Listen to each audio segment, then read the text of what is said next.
예, 수고 많으십니다. 군대라고 하는 것이 결국은 전쟁이라고 하는 것이 나면 이기기 위한 게 필요한 거고, 또 더 엄밀히는 전쟁이라고 하는 것이 일어나지 않게끔 억제하는 것이 중요한 거 아니겠습니까? 그러기 위해서 많은 부대들이 구호로 쓰는 것처럼 연습을 실전처럼 하고 실전을 연습처럼 해야 된다라고 해서 많은 훈련을 합니다. 근데 제가 지난 2년간, 저는 뭐 군 출신으로 군 생활을 오래 한 사람은 아닙니다만, 제가 짧은 기간 2년간을 봐왔을 때 과연 그 연습을 실전처럼이라고 하는 말이 잘 이루어지고 있느냐라고 하는 것에 있어서 많은 의구심을 갖습니다. 앞서 독도수와 관련한 동방작전을 모 의원께서 말씀해 주셨는데요. 동방작전을 제가 작년에 원문을 한번 다 읽어봤는데 1991년도에 처음으로 수립돼서 이 작전이 2002년도에 단 한 번 수정되고 지금까지 한 번도 수정되지 않고 있습니다.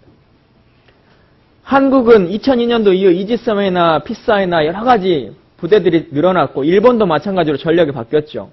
그래서 심지어는 부대 자체가 한국군에서 없어져 있는 부대도 있고 기종이 도태된 육해공의 전력들이 있습니다.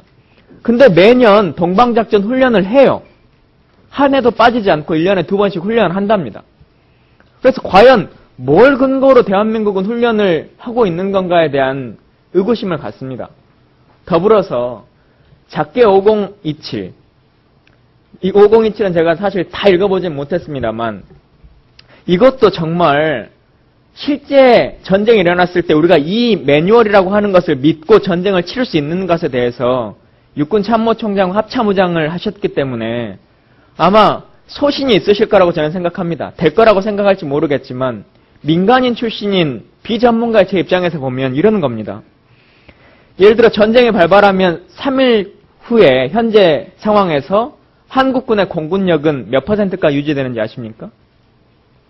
그것은 한 90%까지 예. 유지가 된다라고 합니다. 전쟁이 발발하고 3일이 지나도록 공군력이 90%가 유지된다고 하는데 일반인의 상식에서 보면 북한이 바보가 아닌 이상 공군의 활주로나 이 모든 것들을 먼저 선제 타격을 하려고 들 텐데 과연 3일 동안 공군 전력이 90%가 다 유지돼서 운영될 것인가? 이런 문제에 있어서도 납득하기 어렵습니다. 우리가 예비군 훈련이라고 하는 것들을 끊임없이 하고 을지훈련이나 여러 가지를 매년 통해서 훈련을 합니다만은 예비군 훈련이 다 동원이 돼야 예상하시는 목표치만큼 동원이 돼야 가용 전력이 운영되는 거 아니겠습니까?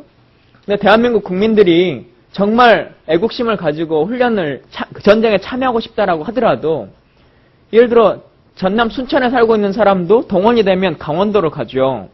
근데 강원도로 가는 차편이 과연 전쟁이 날 때 제대로 대중교통이 운영이 될 것인지 혹은 본인이 차를 몰고 갈 수 있을 만한 고속도로의 환경이 되는 건지 그런데 가용률이 80%가 넘을 거라는 것을 전제로 이 훈련이 매년 을지훈련이나 포커스훈련이 이게 다 되는 거 아닙니까?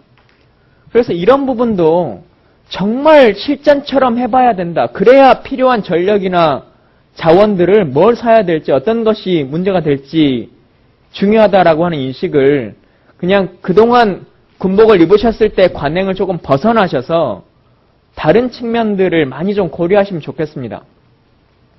그래서 이 문제는 제가 후반기 국방 2년을 하면서 계속 얘기를 좀 하려고 하니까요. 많은 얘기가 더 있을 것 같고 더불어서 우리가 비대칭 전력이라고 하면 핵에 관련한 얘기들을 끊임없이 하고 하기 위한 것들을 여러 가지 전력에 대한 얘기들 하시는데요. 저는 이 생각이 듭니다. 제가 김정은이라면 그 사람이 바보가 아닌 이상 핵을 직접 한국에 쏘지는 않을 것 같습니다.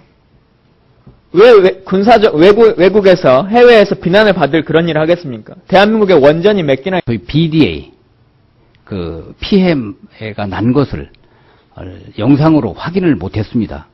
그래서 그것을 발표하는 것이 오히려 다른 문제가 있다. 증거가 우리가 없었기 때문에 그렇게 말씀드렸는데 그 이후에 여러 가지 경로를 통해서 저기 상당한 피해를 입었다. 우리가 이렇게 평가를 하고 있습니다. 그리고 이제 사실 제가 아는 범위 내에서 오늘 아주 성실하게 아주 구체적으로 답변을 드렸는데 이 문제에 대해서 아직도 이제 이해가 안 되시는 부분이 있다고 말씀을 하셨습니다. 뭐 제 답변이 부족한 측면이 있을 수도 있고 이것은 작전 절차에 관한 여러 가지 좀 깊이 있는 그런 요소들이 좀 있습니다. 그래서 아마 제 설명이 좀 충분히 이해가 못 되셨지 않나 싶은데 하여튼 저는 사실에 기초해서 말씀을 드렸다는 것을 다시 한번 말씀드립니다.